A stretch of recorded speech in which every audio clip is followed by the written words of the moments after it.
सबसे पहले क्या करेंगे दोस्तों कि हम यहाँ पे अपने डेटाबेस में एक डेटा क्रिएट कर लेंगे। ठीक है, इस डेटा को क्रिएट कर लेंगे ताकि हमें बार बार ये डेटा यूज करना पड़े तो कहीं और क्रिएट ना करना पड़े। ठीक है दोस्तों, हम क्या करेंगे, इसका नाम डेटा रख देंगे और ये हो जाएगा डाटा। ठीक है, चूँकि डेटा इतने का नाम है तो हम क्या करेंगे, ये सारा का सारा रेंज इसका बढ़ा देंगे, यहाँ तक का रेंज कर देंगे। अब इसका नाम रख देंगे डाटा।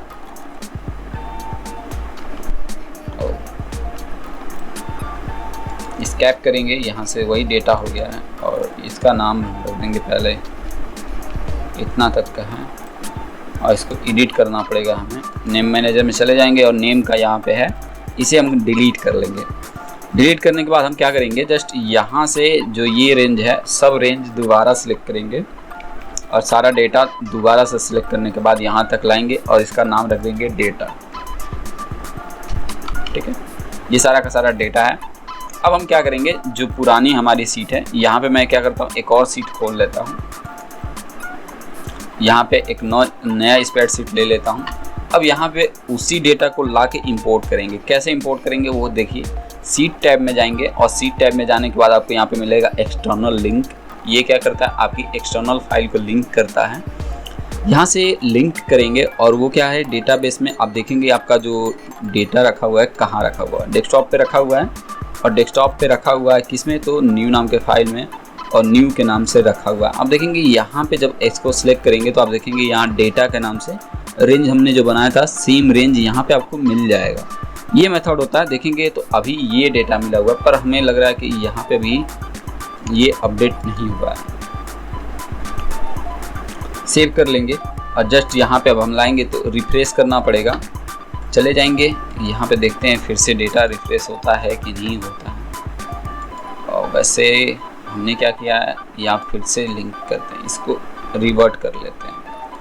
करने के बाद हम क्या करते हैं, फिर से सीट टैब में जाते हैं और सीट टैब में जाने के बाद हम यहाँ पे एक्सटर्नल लिंक लेंगे और ये इस डेटा को फिर से सिलेक्ट कर लेंगे, न्यू वाले को सिलेक्ट करेंगे, ये वाली फाइल सिलेक्ट करेंगे और यहाँ पे देखेंगे जब भी आ जाएगा तो हम यहाँ पे अनेबल करेंगे। अपडेट कितने देर में, तो हर 30 सेकंड में ये अपडेट हो जाएगा। ठीक है, अपडेट करेंगे। अब देखेंगे सारा का सारा डेटा आ चुका है। अगर हम यहाँ पे कोई करेक्शन करेंगे पुरानी वाली फाइल में, यहाँ पे न्यू वाली देखते हैं, ये आप देखेंगे तो न्यू वाली फाइल है। यहाँ पे अब कुछ भी अगर चेंजेस करते हैं, जैसे योगेश कुमार करते हैं, इसका दिल्ली से है, एडजस्ट करेंगे तो ये देखेंगे तो अपडेट हो जाएगा। तो दोस्तों हमने क्या किया है, दूसरी फाइल को लिंक कर लिया है। लिंक करने के बाद आप देखेंगे ये पहली फाइल है जिसका नाम यहाँ पे आप देखेंगे तो new2 है और जो हमारी सेम दूसरी वाली फाइल है वो यहाँ पे आप देखेंगे तो ये पहले जो अभी बनाए हैं वो फाइल है। अभी हम क्या करते हैं, पुरानी वाली फाइल में ये सारा डेटा एडिट कर लिया और सेव कर देते हैं, जस्ट यहाँ से कट कर देते हैं। अब देखेंगे तो ये चीज़ें यहाँ पे अभी 30 सेकेंड के अंदर ही अपडेट हो जाएगी। ये एक बहुत अच्छा यूनिक ऑप्शन होता है। क्या होता है कि अगर किसी फाइल से आप लिंक कर दिए हैं तो वो डेटा आपके यहाँ पे हमेशा आते रहेगा और आपको कोई दिक्कत नहीं होगी, उस डेटा के साथ भी आप प्रोसेस कर सकते हैं। ठीक है दोस्तों, हम क्या करते हैं, थोड़ा सा इसे वेट कर लेते हैं 30 सेकेंड तक, ये डेटा भी आपके पास आ जाएगा। ठीक है, और यहाँ पे डेटा सीट में जाएंगे, एक बार देखेंगे एक्सटर्नल लिंक में तो ये तो हो चुका है पर अभी आया नहीं है, आ जाएगा, कोई इशू नहीं है। ठीक है दोस्तों, तो अब इस डेटा पे हम क्या करेंगे, प्रोसेस करेंगे। ठीक है, अब हम जाएंगे यहाँ पे डेटा पे। ठीक है, अब यहाँ पे जाएंगे सॉर्ट में। ठीक है, अब कॉलम ए यानी कि पहला जो कॉलम है वो क्या किस मेथड में रहेगा, असेंडिंग ऑर्डर में होगा या डिसेंडिंग ऑर्डर में। तो आप देखेंगे तो ये पहला वाला जो है वो असेंडिंग ऑर्डर डिसेंडिंग ऑर्डर में हो चुका है। पर हमारा क्या इशू है, हमें यहाँ से यहाँ तक का रेंज लेना है और इसमें फॉर्मेटिंग लगानी है ना। इसमें जाएंगे सबसे पहले डेटा टैब में, डेटा टैब में सॉर्ट पे जाएंगे और कॉलम ए को सिलेक्ट करेंगे और क्या डिसेंडिंग ऑर्डर में फॉर्मेट करेंगे। अब देखेंगे तो ये देखिए उसके अकॉर्डिंग हो गया। डिसेंडिंग ऑर्डर में जाएंगे तो सबसे पहले एस आएगा, जस्ट उसके नीचे क्या होगा, एस का जो भी अलग फॉर्मेट होगा वो आएगा। देखेंगे वो अप्लाई हो चुका था। फिर उसके बाद हम क्या करेंगे, डेटा सीट में जाएंगे और यहाँ पे जाएंगे तो sort ascending order descending order दोनों सेम टाइम पे मिलेंगे। असेंडिंग ऑर्डर हो गया और यहाँ पे आप देखेंगे तो डेटा में जाएंगे, फिर डिसेंडिंग ऑर्डर करेंगे, डिसेंडिंग ऑर्डर हो जाएगा। फिर अब वापस आते हैं हम यहाँ पे देखेंगे तो ऑटो फिल, ठीक है। ये ऑटो फिल का मतलब होता है ऑटो फिल यहाँ पे अप्लाई कर देगा। जस्ट एग्जिट करते हैं हम, क्योंकि हमें यहाँ पे वो लगाना पड़ेगा, तो ऑटो फिल तब लगेगा, ठीक है। अब सिलेक्ट करते हैं यहाँ पे और इसमें क्या करेंगे, ऑटो फिल ऐड कर देंगे। सॉर्ट में जाएंगे, ऑटो फिल्टर अप्लाई कर देंगे, ठीक है। अब देखेंगे कि यहाँ पे आपको एक बहुत ही यूनिक ऑप्शन मिल जाएगा। अब यहाँ पे ऑल करेंगे तो सारा डेटा दिखाएगा, अदरवाइज सिर्फ प्रद्युमन का अगर देखना चाहते हैं तो सिर्फ प्रद्युमन का दिखाएगा, ठीक है। अदरवाइज फिर से आप यहाँ पे ऑल कर दीजिए और डन कर दीजिए। आप सीटी में जो सीटी क्या है, मऊ है, देखेंगे मऊ यहाँ पे सिंगल दिखा रहे हैं क्योंकि यहाँ पे 2 यूजर मऊ के हैं। तो बस मऊ को अगर कर देंगे तो बस मऊ में जो लोग हैं उनका दिखाएगा यहाँ पे। ये बहुत एक यूनिक ऑप्शन मिलता है क्योंकि इसके ज़रिए आप क्या कर सकते हैं, फ़िल्टर को चेक कर सकते हैं और पता लगा सकते हैं कि वहाँ से कौन कौन है, या फिर और भी चीज़ें के लिए अप्लाई कर सकते हैं। जस्ट आप जाएंगे डेटा में और सॉर्ट जो है, सॉर्ट यहाँ पे देखेंगे तो सॉर्ट वगैरह आपको मिल जाएगा, ठीक है। जस्ट इसके बाद आप यहाँ पे लाएंगे और यहाँ पे सारे को अप्लाई कर देंगे, ऑल कर देंगे, सारा डेटा रिकवर हो जाएगा। ये एक बहुत यूनिक ऑप्शन आपको लगेगा क्योंकि ये मेथड से आप ऐसे करके अप्लाई करके देख सकते हैं। इसके अलावा मौर्य का जो भी है सबको लगाइए, अनचेक करिए और यहाँ के बाद मौर्य को बस अप्लाई कर दीजिए और आप देखेंगे कि सिर्फ मौर्य वाला डेटा दिखाएगा। फिर यहाँ से ऑल कर दीजिए और जस्ट ऑल करेंगे तो सारा डेटा आपको रिप्रेजेंट करेगा। तो दोस्तों ये हो गया डेटा सीट में। अब डेटा सीट में कहीं से अदर जगह से लिंक कर लेंगे, उसके बाद ये ऐसे कर सकते हैं। इसके बाद आप देखेंगे डिफाइन रेंज। मोर फिल्टर में आपको यहाँ पे मिलेगा, स्टैंडर्ड फिल्टर में आप देखेंगे क्या क्या अप्लाई है। फील्ड नेम अगर देखेंगे तो ये रहेगा और कंडीशन यहाँ पे अप्लाई कर सकते हैं। इसके अनुसार आप डेटा को अपने फिल्टर करके देख सकते हैं, जैसे कि लेस देन ग्रेटर देन।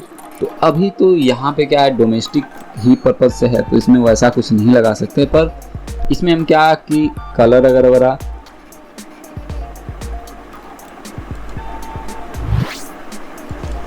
तो यहाँ पे एडवांस फिल्टर आपको मिलेगा, नेम पे लगाएंगे और यहाँ पे देखेंगे तो कंडीशन दे सकते हैं। जैसे कंडीशन अगर इक्वल होगा, अब इक्वल के बराबर अगर क्या होगा वैल्यू, तो हम यहाँ पे डाल देंगे वही जो आप वहाँ पे अप्लाई करते थे। जस्ट डन करेंगे तो सिर्फ आप प्रद्युमन का देखेंगे, ठीक है। अदरवाइज फिर हम जाएंगे डेटा सीट में और डेटा सीट में जाने के बाद आपको मोर फिल्टर में जाना है। मोर फिल्टर में आप जाएंगे, देखेंगे तो यहाँ पे नेम इक्वल टू दे रहा है, आप इसको क्रॉस करेंगे और जस्ट डन करेंगे तो आप सबका डेटा अब देख पाएंगे। ये एक बहुत ही अच्छा आइडिया होगा कि आप इस कंडीशन के अनुसार करेंगे, ठीक है। इसके अलावा आप अगर यहाँ पे और भी सारी चीज़ें हैं तो और भी सारी चीज़ें अप्लाई कर सकते हैं। एक बड़ा डेटा जब हम लोग बनाएंगे, इसके बाद हम प्रोजेक्ट करेंगे, एक बड़ा डेटा बनाएंगे। बड़ा डेटा में रहेगा शॉप का सारी डिटेल्स रहेंगी, जैसे उसने कितना परचेज किया, परचेज करने के बाद उसके पास क्या क्या डिटेल्स आए और डिटेल्स में क्या सामान का ज़्यादा रेट है, क्या जीएसटी है, अगर वो सब कुछ ऐड करेंगे। और जब ऐड करेंगे तो हम लोग उसमें भी और भी सारी चीज़ों को बनाएंगे। जस्ट यहाँ पे आएंगे तो यहाँ पे आप देखेंगे कि आपको मिलेगा रेंज, डिफाइन रेंज। फिल्टर में और भी आप एडवांस फिल्टर अप्लाई कर सकते हैं। इसके अलावा डिफाइन रेंज मिलेगा। डिफाइन रेंज सेम वही है, सारा एरिया सेलेक्ट करिए और जस्ट उसका नेम रखिए, ठीक है। जैसे हम क्या करते हैं, इस डेटा को सिलेक्ट करते हैं सारा का सारा और यहाँ से यहाँ तक का सिलेक्ट करने के बाद हम क्या करते हैं, इसका नाम रख देंगे, ठीक है। इसका नाम अब रख दिया गया। ये एक रेंज क्रिएट किया गया हुआ है। इसका फ़ायदा हमें मिलता है तब जब हम इसका प्रिंटिंग करते हैं या फिर कहीं से इजीली रेफरेंस देते हैं वो समय पे। जैसे देखिए यहाँ पे हम अगर लेंगे डेटा यहाँ से तो आपको रेंज मिल जाएगा। इक्वल करेंगे और डेटा देखेंगे तो डेटा का कॉल आपको मिलेगा। जस्ट इंटर प्रेस करेंगे तो आपको सबसे पहला नेम मिल जाएगा। इक्वल करेंगे और फिर डेटा को कॉल करेंगे तो आपको दूसरा वाला डिटेल्स मिल जाएगा।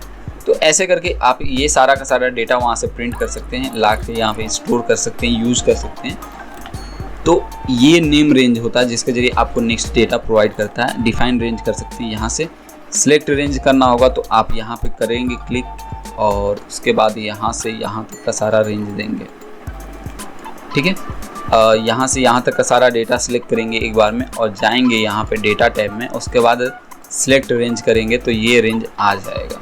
ठीक है, ऑलमोस्ट ये रेंज बना हुआ है, पर हम क्या करते हैं नए जगह पे जाएंगे और यहाँ पे जाएंगे डेटा में और उसके बाद सिलेक्ट रेंज करेंगे तो ये डेटा आपके लिए बनेगा। यहाँ पे भी डेटा नहीं, हम क्या करते हैं थोड़ा सा बना लेते हैं।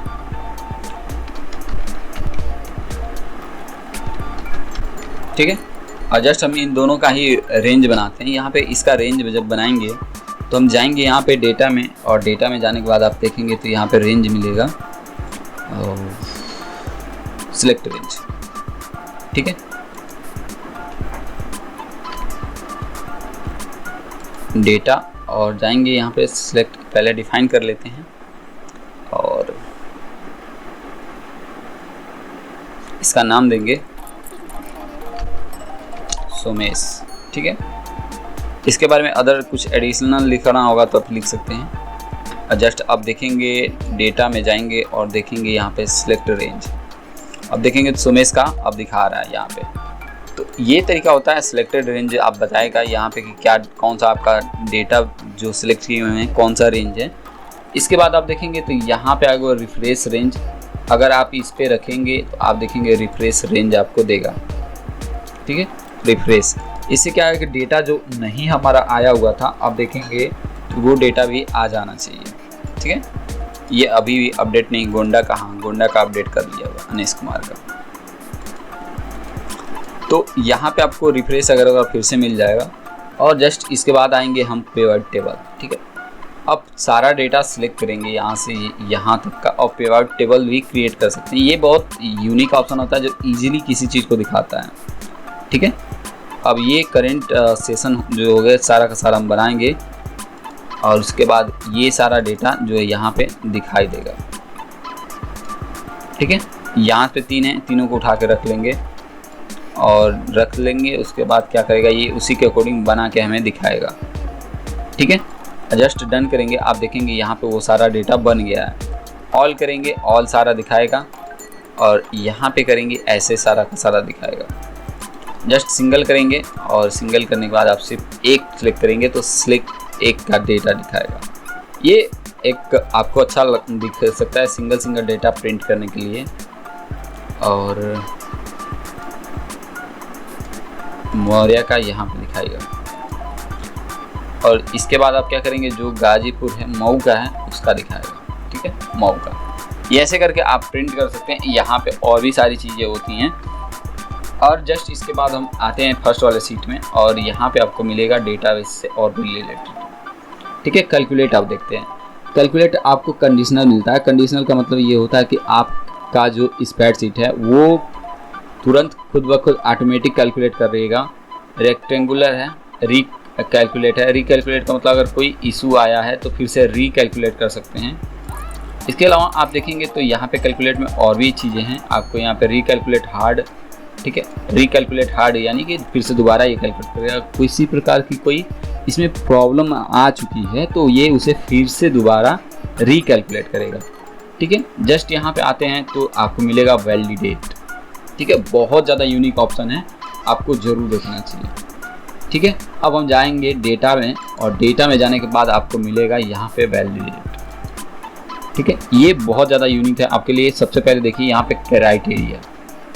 अब हम यहाँ पे क्या करेंगे डेसिमल नंबर देंगे। ठीक है, डेसिमल नंबर देंगे। डेसिमल नंबर होगा तो इम्पटी अलाउड नहीं है, इस बात को ध्यान दें।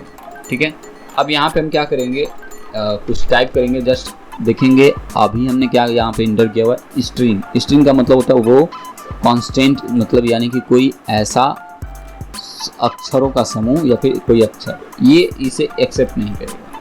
अभी देखेंगे अगर हम नंबर लिखेंगे तो एक्सेप्ट करेगा, पर इसमें क्या है हमारा इशू, इसमें हम पॉइंट वाला वैल्यू देंगे तो स्टोर करेगा। हमें फिर से चेक करना पड़ेगा कि हमने यहाँ पे क्या सिलेक्ट किया हुआ था। और वैलिडिटी में जाएंगे तो equal to 0, not equal to, उस टाइम पे ये नहीं दिखा रहा था। ठीक है, अब डेसिमल हम देंगे तो डेसिमल कितना होगा तो ले ग्रेटर देन 0 कर देंगे, ग्रेटर देन 0। ग्रेटर देन 0 यानी ग्रेटर देन 1 कर मैक्सिमम, 100 से मैक्सिमम कर देते हैं। ठीक है, अब यहाँ पे हम क्या करते हैं, 1111 इंटर करते हैं। देखिए ये सिलेक्ट हो गया। ठीक है, 11 और डॉट करते हैं, ये भी देखिए इंटर प्रेस, मतलब इसे भी एक्सेप्ट कर लिया।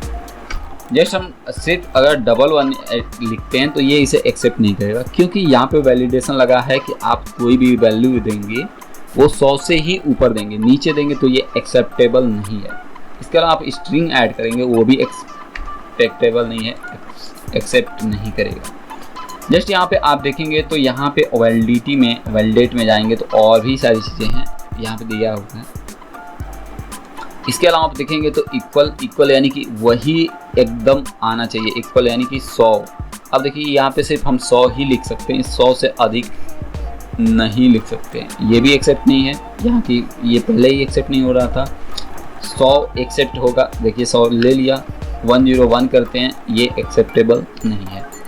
इसका हमें बेनिफिट ये मिलता है कि अगर आप डेटाबेस में कोई डेटा स्टोर करते हैं तो कोई बंदा गलती से कोई ऐसा डेटा पुश नहीं कर सकता, यानी वहाँ पे कोई ऐसा डेटा नहीं रख सकता जो आपके काम की ना हो। ठीक है, तो ये एक बहुत अच्छा ऑप्शन मिल जाता है। जस्ट यहाँ पे आएंगे कैलकुलेट के नीचे, जस्ट यहाँ पे वैलिडेट में, तो वैलिडेट में अब इसके अलावा आप देखेंगे यहाँ पे होल नंबर यानी आप डेसिमल ऐड नहीं कर पाएंगे। ठीक है, जैसे 101.5, अब देखेंगे ये भी एक्सेप्टेबल नहीं है। अब यहाँ पे हम क्या करेंगे, कुछ भी वैल्यू देंगे, पर हम क्या कर सकते हैं, इसमें जो भी वैल्यू देंगे वो पूर्णांक होना चाहिए। पूर्णांक का मतलब है ये कि वो नंबर एक कंप्लीट नंबर होना चाहिए। ठीक है, इक्वल को हटा देते हैं, अब क्या करते हैं, ग्रेटर देन कर देंगे। अब यहाँ पे हम क्या करेंगे, 101 करते हैं तो ये नंबर एक्सेप्ट कर लिया, पर 101.1 करते हैं, ये नंबर एक्सेप्ट नहीं करेगा। इसका रीज़न ये है कि यहाँ पे होल नंबर चाहिए, यानी कि पूर्णांक चाहिए, इंटीजर चाहिए, तो नंबर हम वो स्टोर कर पाएंगे। अदरवाइज हमें क्या कर देगा, वो डेटा नहीं स्टोर करने देगा। जस्ट यहाँ पे आते हैं और यहाँ पे आप देखेंगे तो लेस देन एंड और इक्वल है, तो यानी 100 या इससे के बराबर, 100 या 100 से नीचे का, तो 100 हम ऐड करेंगे। देखिए एक्सेप्ट कर लिया।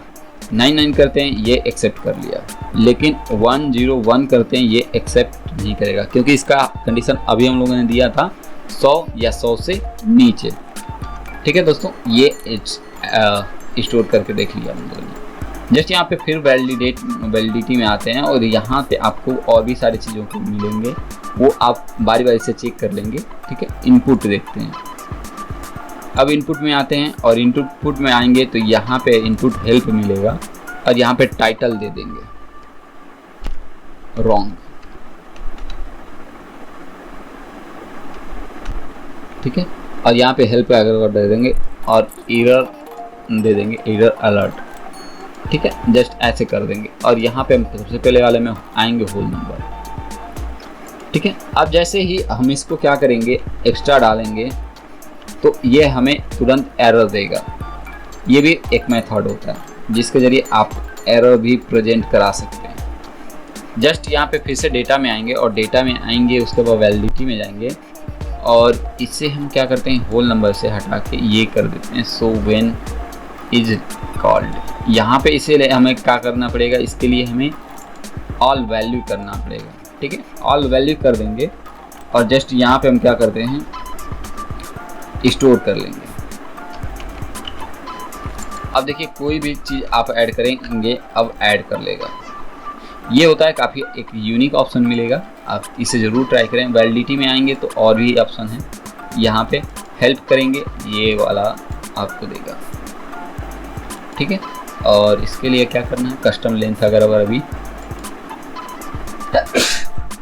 अब यहाँ पे आपको मिलेगा टेक्स्ट लेंथ।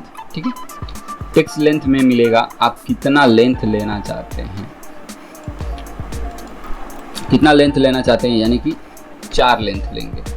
ठीक है, और जस्ट इसको करेंगे अप्लाई और यहाँ पे लाएंगे हम नंबर लिखेंगे। ठीक है, एरर दे रहा है, अभी हम 4 लिखेंगे, CHAR। देखिए 4 कैरेक्टर है, यानी ये कैरेक्टर कैर है जो स्क्वायर में हम क्या करते हैं, अगर ऐड कर देते हैं ए तो ये नहीं ले रहा है, एक्सेप्ट नहीं कर रहा है। ये एक भी और अच्छा ऑप्शन होता है जब डेटाबेस में आप डेटा ऐड करते हैं, तो उस टाइम के लिए बहुत अच्छा ऑप्शन हो जाता है। जैसे इसके बाद आते हैं यहाँ पे सब टोटल। सब टोटल के लिए हम क्या करेंगे, सबसे पहले नंबर थोड़ा सा बना लेते हैं, 10, 20, 20, 30, 40, ठीक है। जस्ट यहाँ पे आएंगे, सब टोटल कर देंगे, इक्वल में जाएंगे और यहाँ पे सब टोटल जब करेंगे तो देखेंगे यहाँ पे सम मिल जाएगा। इन सब का करना है, किसका करना है, सब टोटल ये करके दिखा देगा, ठीक है। अदरवाइज इसका अल्ट प्लस होता है सम का, ये वहाँ पे डेटा एक्सेप्ट कर रहा है पर हमें वहाँ नहीं करना है, हमें यहाँ करना है, ठीक है। जस्ट अल्ट और इसका प्लस जो है कि शॉर्टकट होता है, आप जैसे ही दबाएंगे आप देखेंगे ये इसे पूरा का पूरा जोड़ कर दे देगा, अल्ट इक्वल बस, ये शॉर्टकट होता है, इसको जरूर ट्राई करिएगा। और जस्ट इसके बाद आते हैं सब टोटल के बाद फॉर्म में, तो फॉर्म में देखेंगे तो फॉर्म, डेटा फॉर्म, न्यू। अब हम क्या करेंगे, यहाँ पे जाएंगे, इसके लिए हमें क्या करना होगा, इसका रेंज सिलेक्ट करना होगा।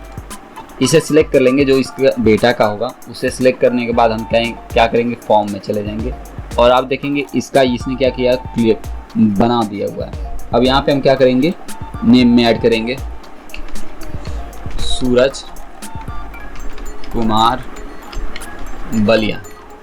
अब देखेंगे वो डेटा यहाँ पे इंसर्ट हो चुका है पहली लाइन में, सुनील राज फ्रॉम घोसी। अब देखेंगे सुनील राज का भी यहाँ पे ऐड कर दिया हुआ है, तारक मेहता फ्रॉम मुंबई, ठीक है। ये देखेंगे तो ये डेटा खुद ब खुद इंसर्ट करते हुए जा रहा है और आपको देख के बिल्कुल बेटर महसूस होगा कि अब हम क्या कर सकते हैं, यहाँ पे डेटा इंसर्ट कर सकते हैं, ठीक है। और इसके अलावा फिर से हम डेटा तारक का मुंबई, ठीक है। और यहाँ पे आप देखेंगे तो और मुंबई अगर टाइगर अगर का सबका डेटा इंसर्ट करते जा रहा है, ठीक है। जस्ट यहाँ पे ये डेटा क्या है कि एक अलग जगह से आया हुआ है, इसलिए हमें डेटा नहीं दे रहा है, ठीक है। अब जैसे ऐसे ही ऐड कर सकते हैं। फिर इसके अलावा हम क्या करेंगे, ये रेंज लिया हुआ है इसलिए उसमें डेटा इंसर्ट नहीं कर रहे हैं। इसके लिए हम क्या करते हैं, थोड़ा सा इधर दूसरा सीट पे जाते हैं, लास्ट नेम हो गया, ये हो गया और एड्रेस, ठीक है। जस्ट इसे सिलेक्ट कर लेंगे। इसे सिलेक्ट करने के बाद फिर से फॉर्म में चले जाएंगे, डेटा में जाएंगे और यहाँ पे फॉर्म मिलेगा। फॉर्म में आप देखेंगे सोमेश गुप्ता गाजी, ठीक है। राकेश कुमार ताजोपुर। अब देखें डेटा तो ऐसे ही इंसर्ट करते जाएगा, ठीक है। प्रीवियस रिकॉर्ड करेंगे, प्रीवियस रिकॉर्ड दिखाएगा, आप फिर से यहाँ से एडिट कर लेंगे। जैसे यस एच को सिर्फ एस करना है, अब देखिए वो सिर्फ एस हो गया है यहाँ पे। ऐसे करके एडिट कर लेंगे और डिलीट भी कर सकते हैं। देखिए यहाँ पे डिलीट करना है, डिलीट कर सकते हैं, न्यू ऐड करना है, न्यू कर सकते हैं। ऐसे करके आप डेटा चेक कर लेंगे, करेक्शन कर लेंगे। जस्ट इसके बाद आते हैं फॉर्म हो गया। यहाँ पे स्ट्रीम देख लीजिए, वो डेटा जो यहाँ से स्ट्रीम हो रहा है, यहाँ पे देखते हैं स्ट्रीम का, स्ट्रीम्स नहीं हो रहा है पर XML सोर्स वगैरह भी अगर रहता है, जैसे XML का के फाइल में लिखा हुआ रहेगा वो डेटा, तो भी ये डेटा को हम क्या कर सकते हैं, यहाँ पे देख सकते हैं, मॉनिटर कर सकते हैं, ठीक है। इसके अलावा मल्टीपल ऑपरेशन करना होगा तो कर सकते हैं टेक्स्ट फ्रॉम, ठीक है, कॉलम। पहले हम क्या करते हैं, एक टेक्स्ट ले लेते हैं, यहाँ से सिलेक्ट करेंगे और जाएंगे यहाँ पे टेक्स्ट फ्रॉम, ठीक है, टेक्स्ट फ्रॉम कॉलम। तो ये क्या करता है कि सारा का सारा डेटा को उठा के एक कॉलम में करता है, कॉपी कर लेंगे। जस्ट यहाँ पे कॉपी करने के बाद आप आएंगे यहाँ पे और इसके बाद डेटा में जाएंगे और देखेंगे यहाँ पे टेक्स्ट फ्रॉम। तो टेक्स्ट टू कॉलम के लिए हमने क्या किया हुआ है कि ये सारा का सारा जो डेटा था यहाँ पे और यहाँ पे अलग अलग रखा हुआ था, उसको सबको हम क्या करेंगे, एक कॉलम में रख लेंगे। जस्ट एक कॉलम रख लेंगे ऐसे जैसा अभी दिख रहा है, जस्ट यहाँ पे करेंगे और उसके बाद हम क्या करेंगे, चले जाएंगे टेक्स्ट और डेटा टैब में। डेटा टैब में जाएंगे और यहाँ पे मिलेगा टेक्स्ट टू कॉलम। ठीक है, अब यहाँ पे हमें खोजना पड़ेगा कि किस चीज़ से उसे अलग अलग करना है। तो देखेंगे यहाँ पे स्पेस है, स्पेस से यहाँ से सिलेक्ट कर देंगे और जस्ट ऐसे ओके कर देंगे। अब देखेंगे कि ये सारा डेटा एक साथ अलग अलग हो गया है। जस्ट यहाँ के बाद अब अगर इसी डेटा में हम क्या करते हैं कि F2 पर करने के बाद आप देखेंगे तो यहाँ पे हम क्या करते हैं, इसे सेमी कॉलन के साथ ऐड करते हैं। क्या होता है, कई डेटाबेस आपको मिलेंगे जो कॉलम के सेमी कॉलन के साथ एक्सेस करते हैं। ठीक है, अब इस डेटा को सिलेक्ट कर लिए हुए हैं और हम डेटा टैब में जाएंगे और टेक्स्ट टू कॉलम सेलेक्ट करेंगे। और यहाँ पे क्या हो गया, स्पेस अब नहीं है, सेमी कॉलन अब सिलेक्ट करना पड़ेगा। फिर सेमी कॉलन से देखिए सब अलग अलग हो चुका है। ये एक तरीका होता है जिसके जरिए आप अलग अलग एक ही सेल का डेटा अलग अलग जगह रख सकते हैं। अब यहाँ पे मिलेगा कंसोलिडेट। ठीक है, तो कंसोलिडेट करते हैं। सबसे पहले हम क्या करते हैं, 10 20 और इसके बाद इक्वल करते हैं सम।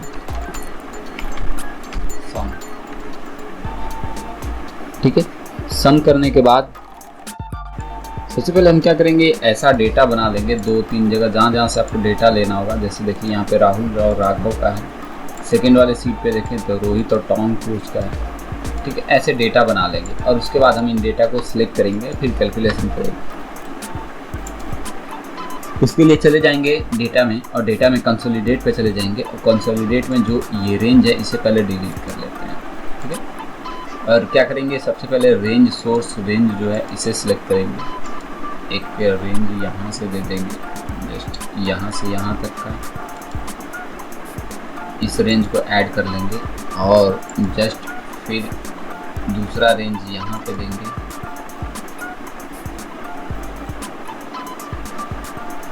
ठीक है, दूसरा रेंज यहाँ पे देंगे जो दूसरे वाले पे है।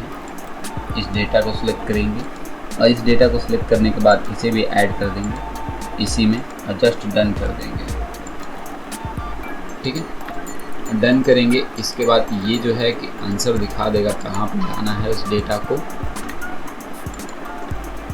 कंसोलिडेट में फिर से जाइए और इस डेटा को क्या करें, इंसर्ट कर दीजिए। इंसर्ट करने पे भी नहीं आ रहा है, क्या करते हैं, पहले इतना डेटा सेलेक्ट कर लेते हैं। डेटा में जाते हैं, कंसोलिडेट में जाते हैं और ये डेटा को पहले रिमूव कर देते हैं। ठीक है, और यहाँ से हम क्या करेंगे, इस डेटा को रेंज दे देंगे, इस डेटा का रेंज।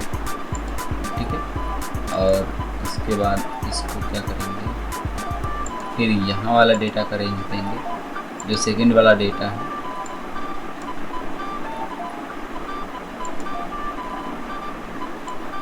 ठीक है, सेकंड वाला डेटा का रेंज दे देंगे और जैसे इन दोनों को ऐड कर देंगे। यहाँ पे ऐड करने के बाद यहाँ पे कहीं पे इसे पेस्ट करना है।